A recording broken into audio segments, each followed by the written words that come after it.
आधुनिक विचाराचे पत्रकार श्री प्रशांत सुर्वे यांना मी विनंती करतो त्यांनी आपलं मनोगत व्यक्त करावं.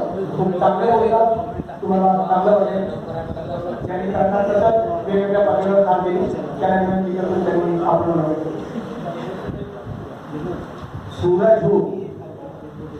हूँ जिंदगी का रफक दे जाऊंगा, सूरज हूँ जिंदगी का रफक दे जाऊंगा, जर ढल भी गया तो शपथ दे जाऊंगा, और इतराना पाएगा अंधियारा, इतराना पाएगा अंधियारा, थोड़ा भी आसमां में चांदनी की चमक दे जाऊंगा.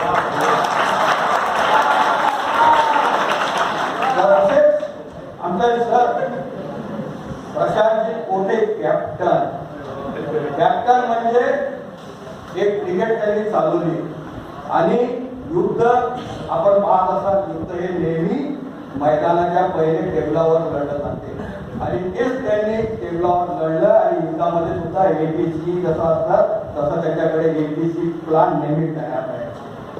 म्हणून मी म्हणेल की ग्रेटेस्ट विजनरी नाही तर greatest revolutionary, greatest visionary, greatest revolutionary, and the most perfect man I ever met in my life.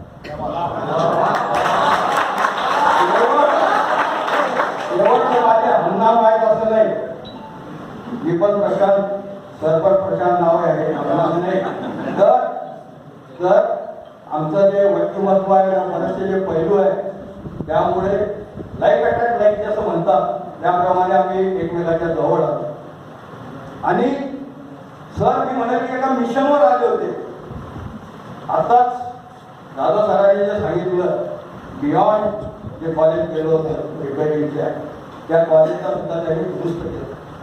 ते का करू शकले तर त्यांनी प्रत्येक गोष्ट जे 100% परफेक्ट ॲक्युरेसीने करतात, त्याच्यामध्ये 1% सुद्धा इकडे दिसलं आणि त्यामुळेच हे शक्य झालं. आणि आपल्याला जो आज नावलौकिक मिळालेला आहे आणि नावलौकिक त्यांनी आपल्याला मिळवून दिला. मी म्हणेन की मैं रोया परदेश में फिदा माँ का प्यार, दुखने दुख से बात की बिन चिट्ठी बिन तार. हे का आज आपण निरोप समारंभ द्यायला आलेलो नाहीये, मी याला कृतज्ञता सोहळा म्हणेन. हे आपल्याकडे खूप शब्दप्रभू आहे, मला खरंच त्याच्याबद्दल लाज पण आहे. खूप चांगले भाषण झाले इंदोरे सरांची पण आणि अतिशय उत्कृष्ट असं जाधव सर पण करत आहे. पण निरोप समारंभ नाही, कारण दिल के आईने में है तस्वीरें यार, जब चाहा सर झुकाया और देख ली. आणि सकाळी म्हटलं की आमचे जे बांधे आहे, जे मनाचे धागे आहे, एकमेकांच्या हृदयाशी जोडलेले आहेत. म्हणून आम्ही निरोप समारंभ नाही हा, तर त्यांचा सेवा गौरवाचा एक गौरव आहे, कृतज्ञता सोहळा आहे आणि त्यांचे आम्ही कर्तव्यदार आहोत. वर्षासाराठी पण सांगितलं की राणा खाते सरानंतर खरा पुरा प्राचार्य आम्हाला कोणी भेटला असेल तर सर भेटले. त्यांनी खरोखर इथे कायाकल्प केला त्या वास्तूसाठी. तर हा जो कायाकल्प आहे ते एका मिशनवर आले होते.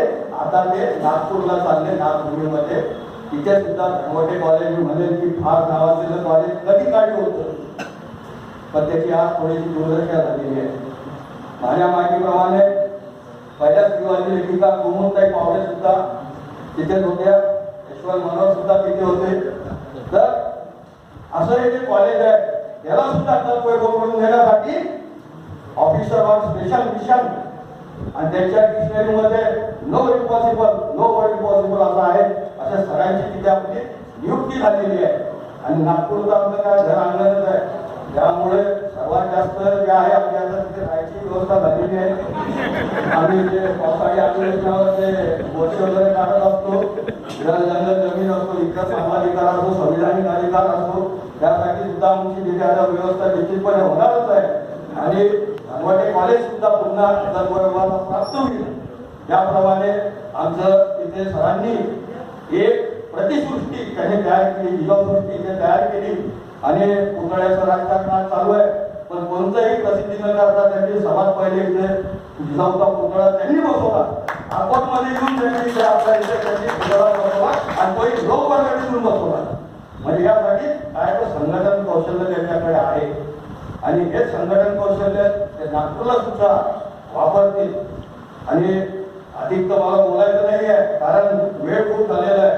आणि अण्णा आणि आमचे विकास सर पण बोलत आहे, पण त्यांनी एक उल्लेख करू इच्छितो की साहेब के जो अनमोल रतन प्रभुदा आणि आमचे चारवाक, तुम्हाला माहित असेल, तुम्हाला माहित झालं पाहिजे, चारवाक म्हणजे एनटी झालं. जर यांनी जी समर्थ पर्यटकांना साथ दिली आणि त्यांच्यापासून प्रेरणा घेऊन त्यांनी जो आपल्याला जो ठेवा दिलेला आहे, जी शिदोरी आपल्याला त्यांनी दिलेली आहे, तर हीच प्रेरणा आपण पुन्हा, कारण आम्ही इतिहास परिषदेला यावेळेस जे गेलो होतो ते नेवाशाला गेलो होतो त्रिमूर्ती कॉलेजमध्ये. तो परिसर आपल्या कॉलेजपेक्षा चांगला होता. तेव्हा सरांनी एक इच्छा व्यक्त केली होती की आपला परिसर सुद्धा आपण असाच करूया. तर इथून पुढे आपण हे पण काम करूया. तसेच इतिहास संशोधन परिषद जी आहे, इतिहास परिषद बुलढाण्यात झालेली होती, तर आपण सरांना आमंत्रित करूया आणि येणाऱ्या काळात सर्व पहिला जो कार्यक्रम होईल तो इतिहास परिषदेचा बुलढाण्याला होईल. आणि सर सुद्धा मागच्या वेळेस नागपूरला सुद्धा अध्यक्ष होते, तसेच ते इतिहास परिषदेचे कार्यकारी सदस्य सुद्धा आहेत. आणि आज कारण का अशा माणसाची गरज काय, कारण real is rare and fake is everywhere.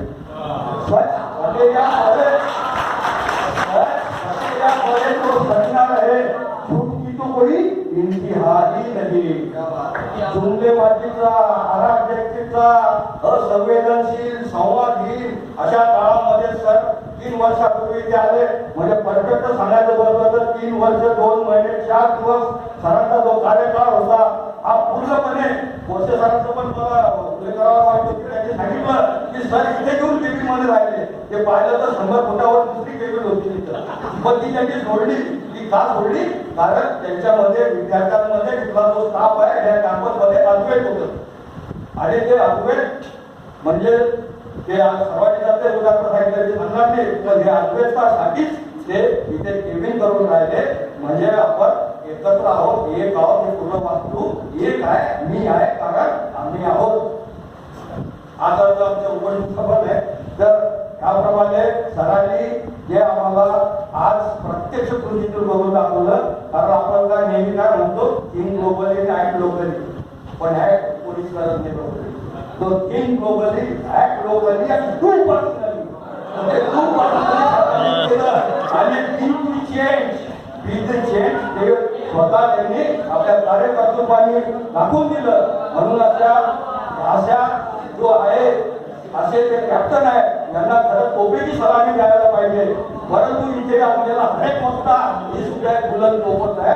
त्यामुळे सरांनी समजून घ्यावी, आमच्या भावाला समजून घ्यावा. आणि इथून पुढे सर माझी इच्छा आहे की तुमचा पदभार घ्यायला घेऊन त्या तिथे हजर राहणार आहे. त्याबद्दल खूप धन्यवाद.